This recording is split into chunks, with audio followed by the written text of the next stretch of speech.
Hey everyone, welcome to the round 16 results video and my first video after the wedding. Finally, that was a big weight off my shoulders and now I can focus on this for a little bit amount of time.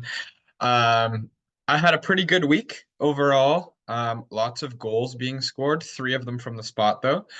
Um, Good captaincy decision, but we'll take a look from the ground up. Please don't forget to like, subscribe. But we start out where the only place I really could have improved my score was keeper. Turati only got 3 points for me this week. Berisha got 6. So it would have been better to have those extra 3 points, but that's okay. The rest of the lineup is pretty strong. The entire defense did well, at least getting one clean sheet. Buongiorno got the double clean sheet, which is why he is up to 9. He's been doing great as a defender thus far. Then up into the midfield, where either Berardi or Chiesa would have got me the same score as a captain, and it would have been my best option. Berardi went and got 2 penalty goals, that's why you got those players, because even though it's an easy goal, it's going to get you points. You want the penalty takers. Chiesa scored a regular goal, and actually, is that why he got 12, or was it? Make sure. So it was his was also a PK goal. Right, I forgot about that. So 4 PKs in total, and he earned the penalty. That's why he got the other 3. So makes sense there. And then Ederson only got 4. That was one of the more disappointing scores. And Xerxes saved all of his contributions to the Coppa Italia game against Inter, where he came off the bench and got 2 returns. But Coppa Italia points don't translate over here. So as far as I'm too concerned, it's not a big deal. But it was a shame that he didn't do that in the Serie A matches rather than Coppa Italia. The other 2 strikers who I did hope would have a good weekend both scored a goal. You'd want Lautaro Martinez to do a little better, as they did get 2 goals against Lazio, but we'll take the 1 goal and move from there. And Zapata scored the only goal for Torino in their 1-0 win. But that is how all the scores shook out. It got an 89-point week with a 74-point average, which is good. I did scoot into the top K for a little bit, but just bumped outside again as Ederson didn't really do much for me on that last game.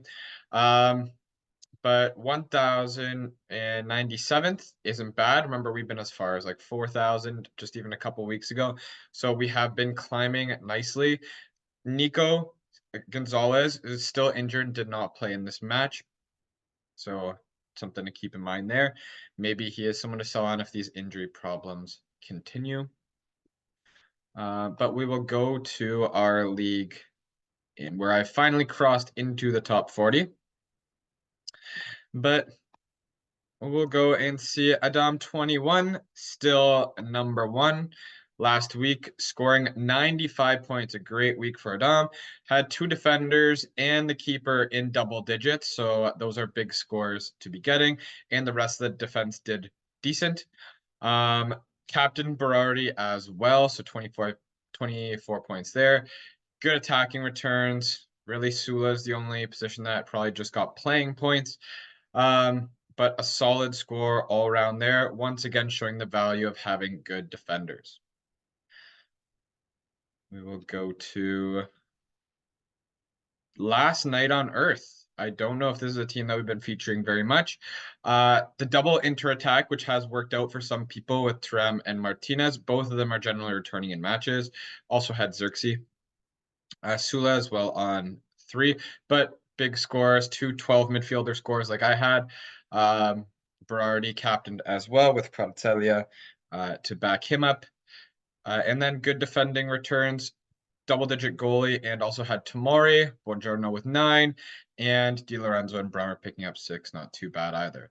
I feel like a lot of people had really good intuition this week about who they benched, because you can't, so far it's hard to improve your score by moving guys off your bench this week. A lot of people are picking the right players.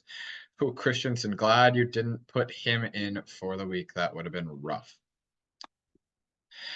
And Il Biscone is definitely a name that we've been familiar with in this league.